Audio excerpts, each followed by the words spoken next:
have you guys with us today.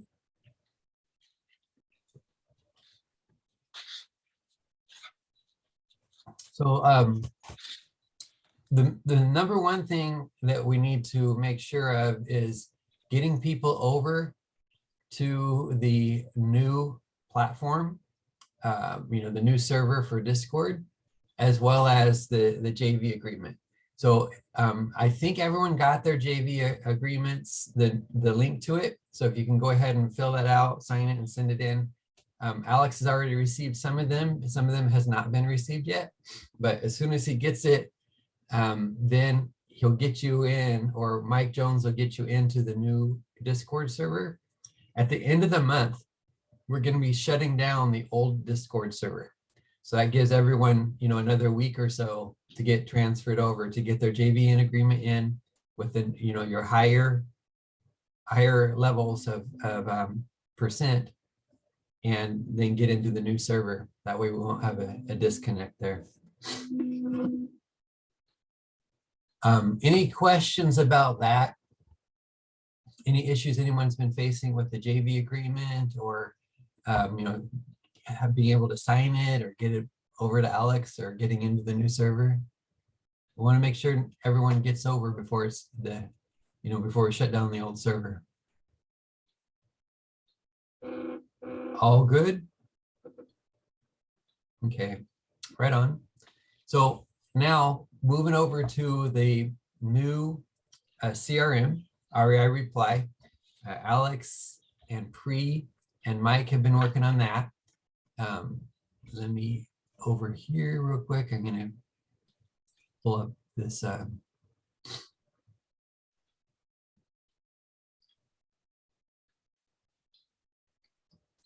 I am not a pro on this one. I'm learning this new one. Let me share my screen, and this will be a clumsy show and tell.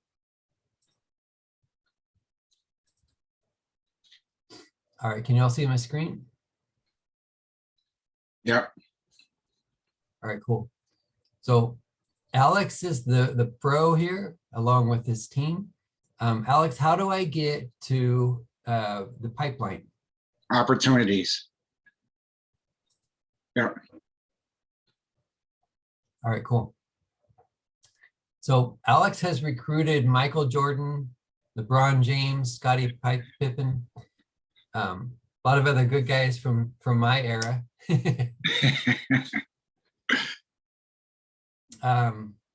To be potential opportunities. Maybe we'll buy their properties. But basically, this is a Kanban. The idea behind a Kanban, very similar to ReiReply, is you progress it from column to column. You just kind of drag and drop it over as it moves down the pipeline. So step 1, step 2, step 3, step 4, you can just drag it over to the next step so that you know exactly where each property card, each contact card left off. So we can set up all the columns exactly like we need it, step by step, to make sure no steps are left out and we know where we're at in the flow on each property. A couple of ones in particular to pay attention to are request underwriting and waiting to dispo. Those are the two main ones that we want to make sure that never have anything in it. So if anything goes to request underwriting, basically it's ready for an acquisition manager to pick up that card, open it up, take ownership, and do the underwriting.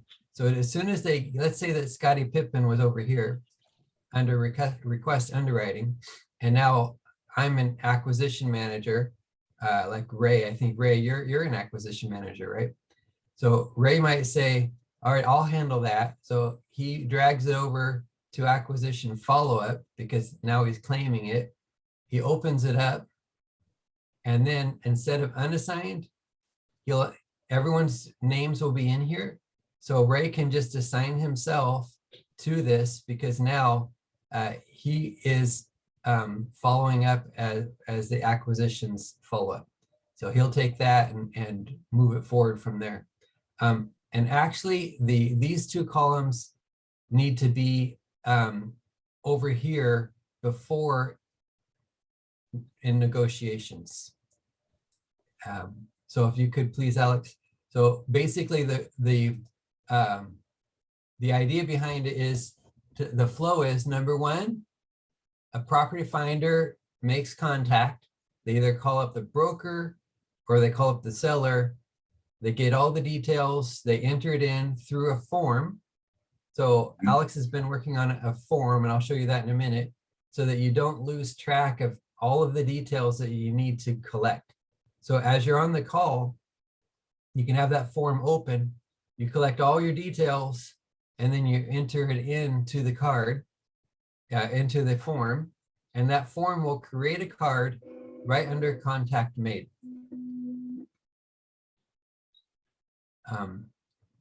Hold on 1 second here. This is an important.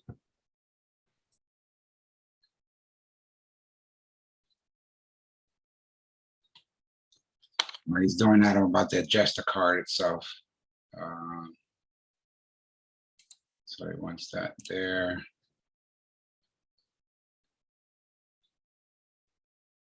I use ReiReply a little bit, but I'm not an expert at it by any means. So I got a question. Is there a history of, like, is there a way you could look at a card and see what stages it had been in already as it moved across this funnel? Because that's, and the reason why I asked that is I'm wondering, like let's say if the card moved backwards for some reason, just because there was some information that needed to be gathered in a previous stage. I'm wondering, is there a history anywhere? And if it's not, it's okay, but. Yeah, it's not a history there, but do you see those tags that are on there that says direct to seller agent? Yeah. I also made the tags in there to where it says offer made, negotiations. So Okay. you tag it, you'll remember where that was at the last time or which pipeline it was in.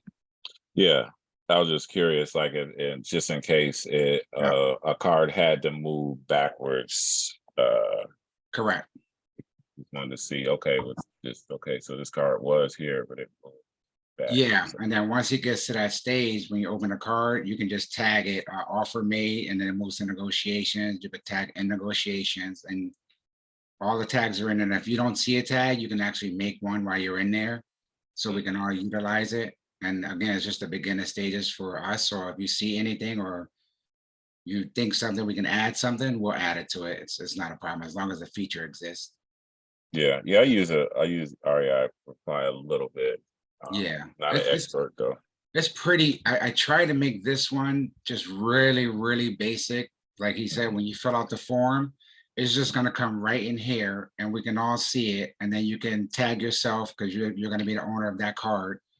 And then just follow the card through. I mean, it's not going to be too much more than what you see right now to keep it really, really simplistic. And then we can all follow it. Okay, so sorry about this interruption. Have you refreshed your page, Ralph?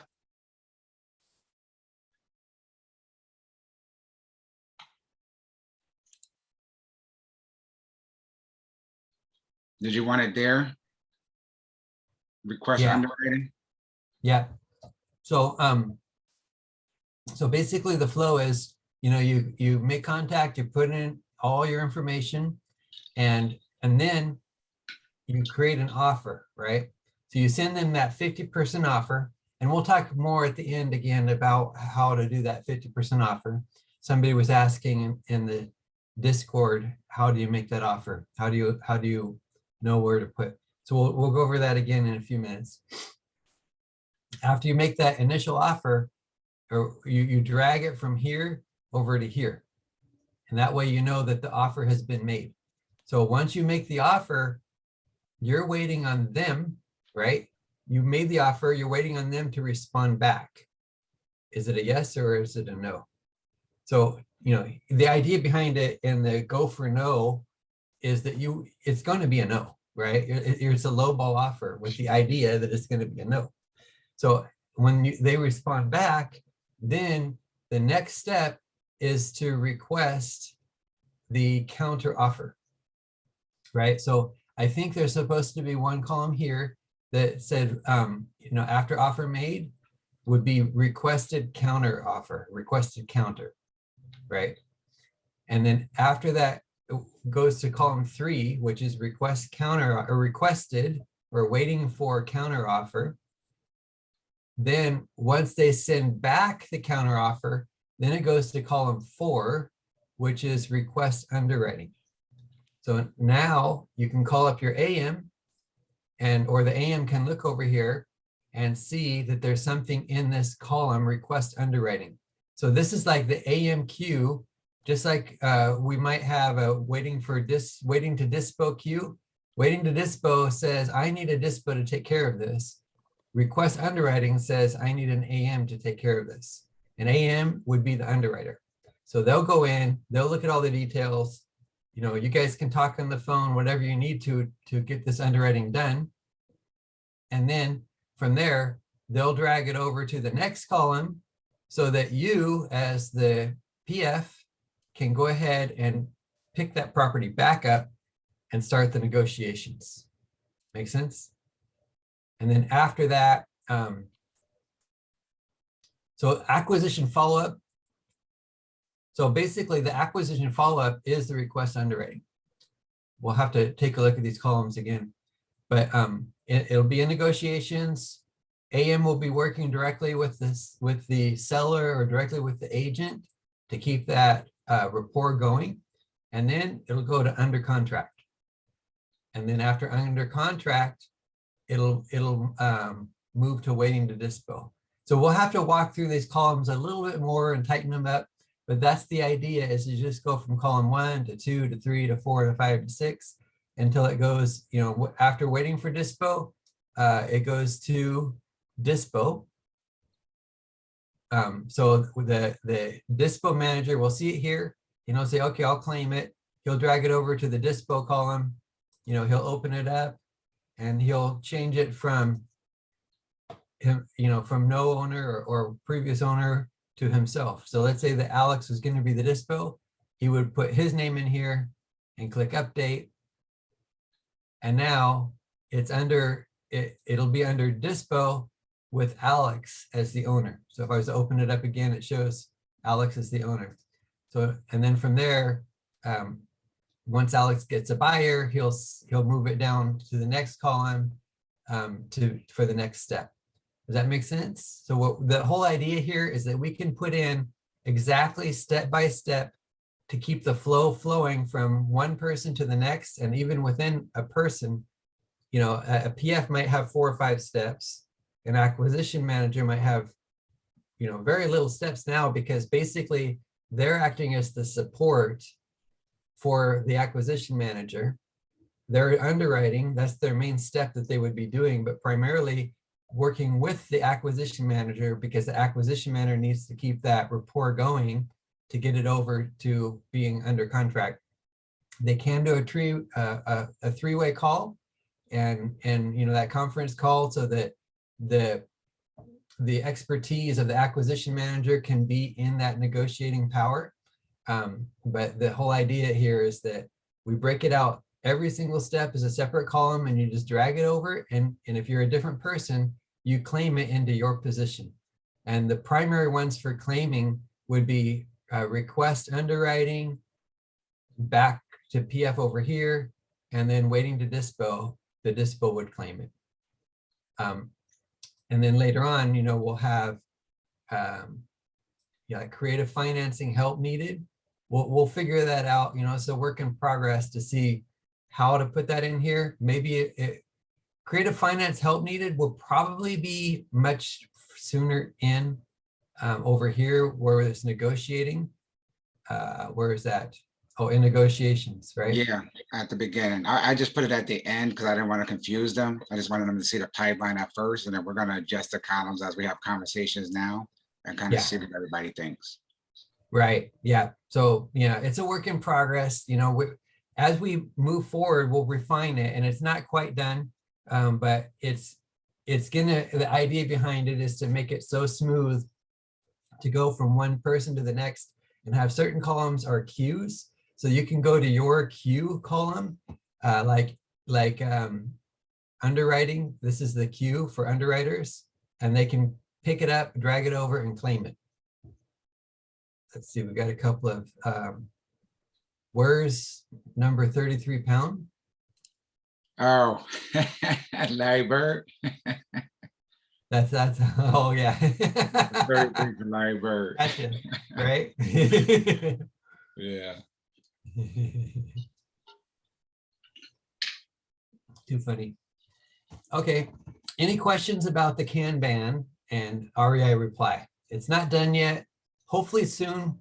Sorry it's taking so long, but any questions about it that you see as potential challenges, or what you like or don't like about it? Or the columns themselves, would you add anything that you would like to see in that flow? I personally don't, so far, I don't see any issues. Actually, the one thing I am curious about, and we'll have to see how this goes, like, so when you go with because I watched that, actually, I've read the book Go for No, actually, before I even saw Rick Gann's video, and I've watched it a couple of times. I'm wondering how that, and like I said, we'll see how it goes. I'm wondering how that low ball offer is going to work when there's an agent in between the seller and the investor. And I'm wondering, are there going to be issues with the agent even presenting the offer if it's that mega low ball offer, just to see what their bottom line price is and just to see what their true motivation. I mean, granted, there is motivation because it's on the market. But yeah, I'm just curious on how that's going to play out. So we'll Yeah, see. Yeah. I hear you. I'm curious too. With an agent in between, because if you I know we got off market leads too that we're doing now. It's not just just agent. But yeah, I'm wondering to see how that's going to work with an agent in the way, Yeah. like with the counter offer and the low ball offer and all that stuff. Yeah. Well, you can kind of, I mean, if you have experience like yourself, I Yeah. mean, you know how to comp already. You don't necessarily have to be the one to make the lowball offer because you know how to comp it and underwrite the deal already. So your offer is going to come in where it needs to come in the first place. Mhm. And if you can come in lower, then that's fine. That's probably more for the people who don't really understand the comping yet or just comprehending it and need to and want to start making offers and without them feeling any kind of way. It's not really just for them, it's for everybody. Right. But For yeah, everybody of to course, can that utilize method. it. Yeah. Yeah, you can use this method, or you can go for the other method. But the Yeah. idea is that the go for no idea, the idea behind it is not that it's for the newbies so that they can, have, like, it's easy to make a number. The idea behind it is that you reframe their mind and you re-anchor the price to something much lower. So they're thinking it's worth this, and it's not, it's worth this. So you're re-anchoring down here so that you can get them to go where you need to be. Yeah, now last week or whenever we were on, I think it was last week. See, the thing is, one of my questions was, and again, I'm not trying to be like the pessimist, but one of my questions that we'll have to see at how it plays out, because part of the re-anchoring process is having an understanding of how to talk and to that, like, let's say the agent, for example, and how to talk about the market, what the market is doing, how to talk about how what's the price going to be in 4 months, how long I got to hold this is the cost of materials and this is I've got to do this, do that, just that being able to talk just like an investor as far as anchoring that price in their mind, where it's not just a random number. They say, oh, okay, there was some actual thought and some actual calculation and some actual variables that this person arrived at the number they're offering me. So if somebody like a inexperienced PF just throws out that lowball number, I'm wondering, does it really reset that anchor if the context, if the proper context is not added to it? You know what I mean? Yeah. So just curious You're about right. that The also. context definitely has to be there. And they have to build a rapport. Yeah. If they haven't taken the time to build that rapport, they're just going to view it as another lowball offer and they're going to move on. Yeah, I think that context too matters, the rapport and the context. 100%. Like, you know what I mean? Because there's been situations where some agents have to be educated, you know what I mean? And not everybody, not all, I mean, the agents who work with investors, they don't have to be educated as much, but some of them do, For certain. Yeah. That's a fact. Yeah. And there'll probably be PFs that are learning. They don't know how to build that rapport, or they don't know how to put things in context. And that's where an AM can jump in on the phone call and help them out, so that that person, the agent or whoever's on the other side, can understand a little bit better. Yeah. But that's the idea here, is that we just, we do the lowball offer. We have to go for the counter. And, some people think, okay, we got to know, just move on.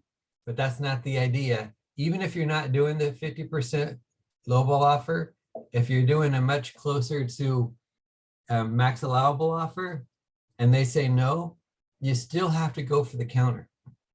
You can't just drop it, because what they say is the money's in the follow-up, right? So you got to reach out and ask for that counter.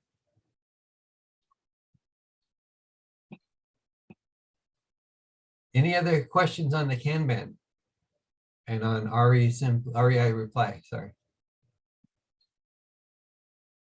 So Alex and Mike and Pri are all working on it, and it won't be too much longer, I hope. Alex, any idea when it might be live? Yeah, we should be live by the end of the week, as long as we get the cards situated properly. The form is already ready to go, and they can start submitting pretty by the end of the week. And the JVs, right? You need the JVs. Yeah, they have this in their JV agreement, then they get into the Discord, then they get into the CRM, and then they'll be able to start submitting deals in there. Right.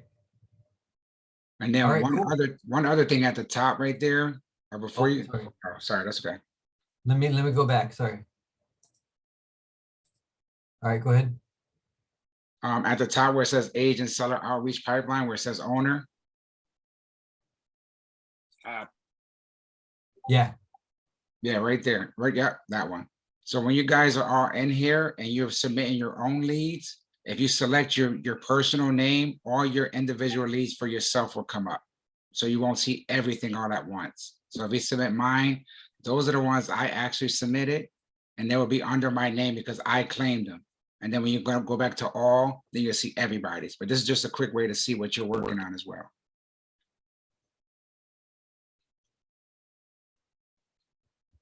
Thank you. Appreciate that. All right. All done with this? Yeah. All right, cool. So the next thing is the 50% offer and how to do it. Somebody asked about how to figure that out. It's really super, super easy with the 50% offer. And I'll create a little calculator with that 50% offer in mind. Before we have the other calculators set up for each market, and they're pretty easy too, but they're set up to try to get us dialed in a little closer to what the actual what we can actually offer, our max allowable offer, right? So instead of having one built off of an MAO approach, we'll do it off of the 50% approach. And I'll publish that today and get that into Discord. And that way you can, use that 50% offer calculator. All you got to do, just like the old one, you got to find the comps, find the ARV, subtract out repairs, and then 50% of that minus your wholesale fee. That's, the quick and easy way of figuring out that lowball 50% offer. What is it currently worth? Currently worth means ARV minus repairs. After repair value, before repair value, right? So we're finding the before repair value. So you take the ARV minus the repairs to get your before repair value. That's what it's worth right now. Divide it in half and subtract out that wholesale fee of 15K. That's your 50% offer. Does that make sense?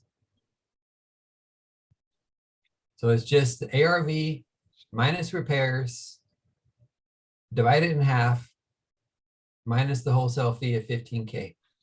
And that's the initial offer. Hey, Ralph. Yeah. Yeah, I know you just went over it 3 times, and that's great. It's just funny because there's still confusion out there about this method compared to the usual MAO, the 70% and all. So it's really just a percentage that's changing, right? There's not much else different from the original formula. Is that more or less correct? Yeah, the old formula was 70%, right? Instead of 50%. And it varied depending on your markets. Some markets are tighter than others. Even with the 50%, it varies per market, but it's a looser number simply because the only other thing that changed is with the 70%, the way you're supposed to calculate it is you take the after repair value times 0.7 as your first step. And then you end up with some other, might be a little bit challenging number. And then you subtract out your repairs. And now you're left with, like if you take, for example, 180,000, I'm going to put my calculator. Let's say that after repairs, we'll call it 325, right? If I take 325,000 times 0.7, now I'm at 227,500, right? Right. And now I subtract out repairs.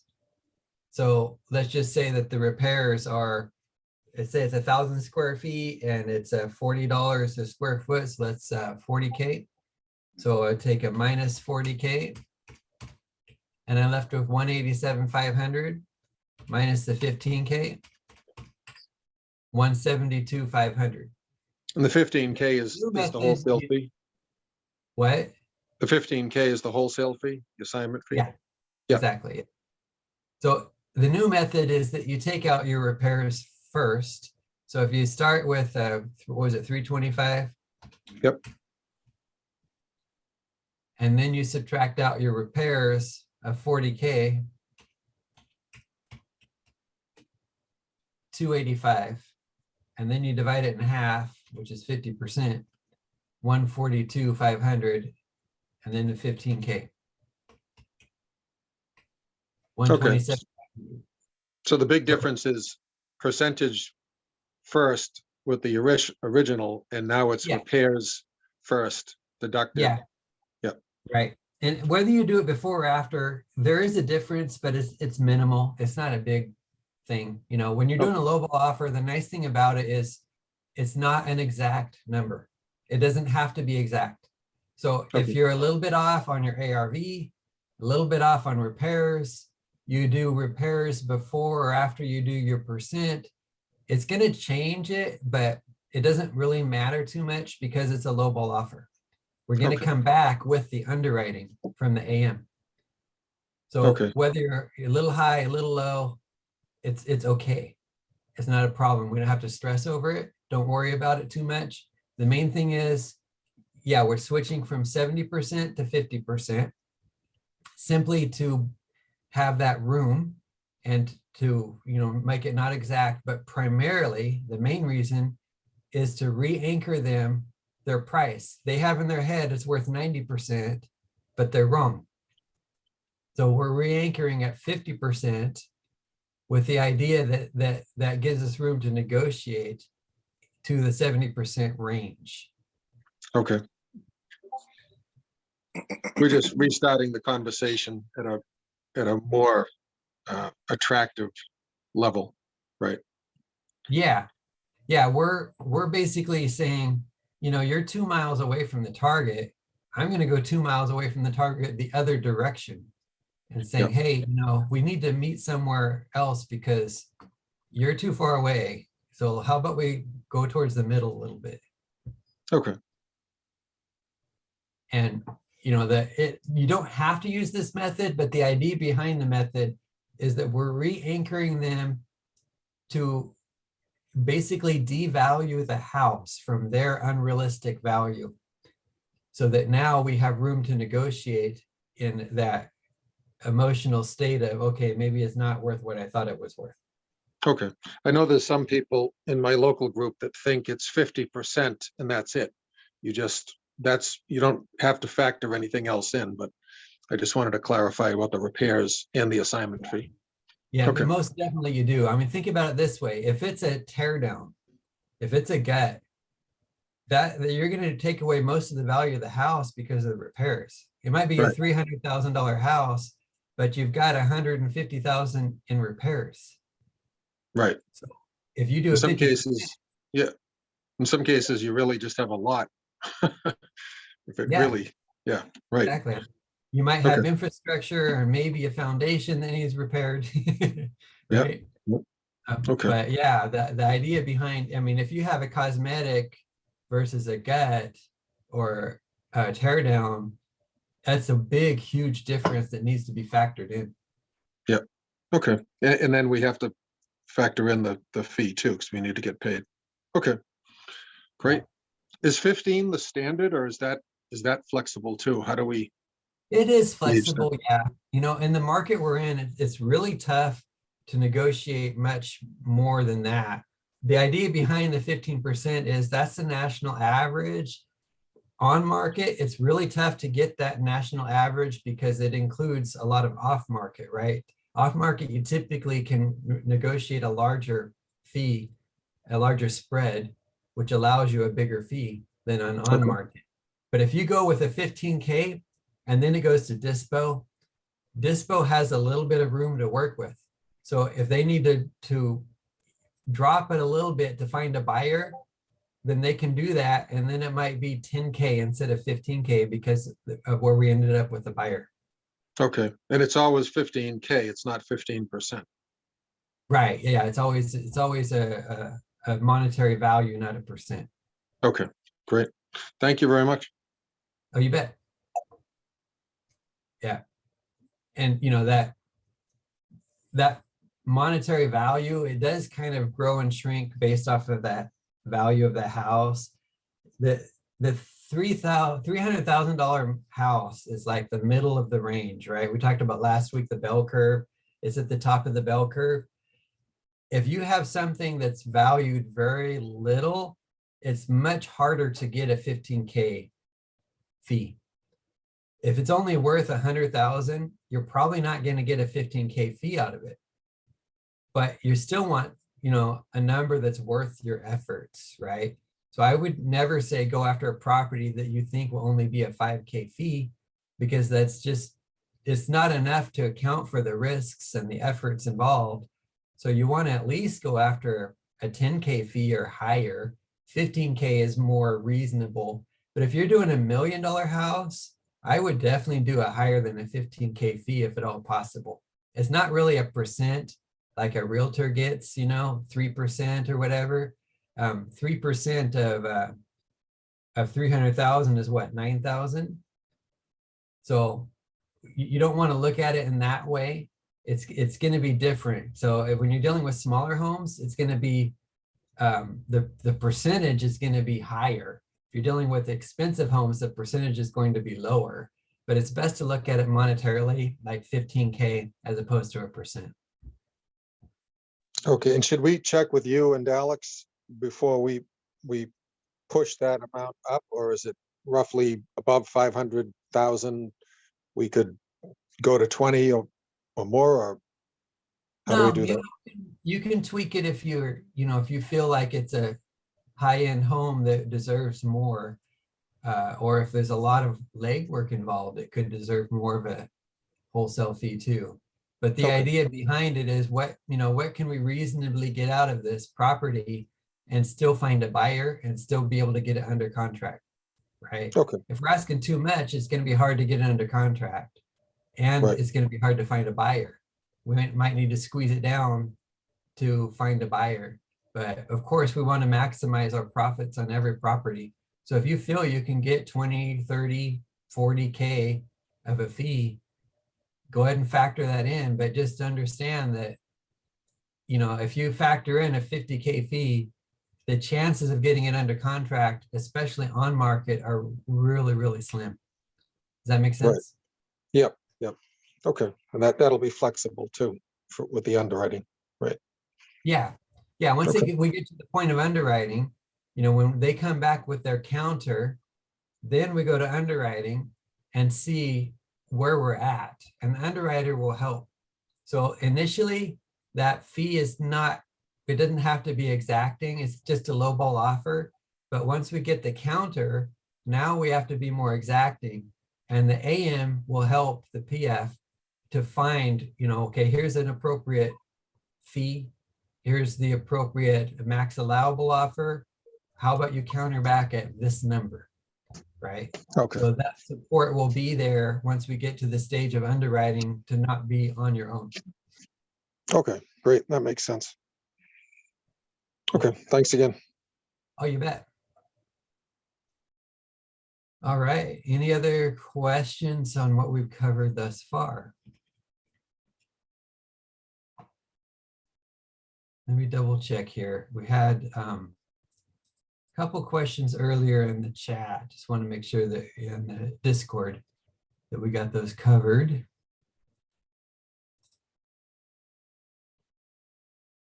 Yeah, I'm thinking that was it. It was about the CRM and how to comp, Yeah, and then just any questions. So any questions anybody has up to this point?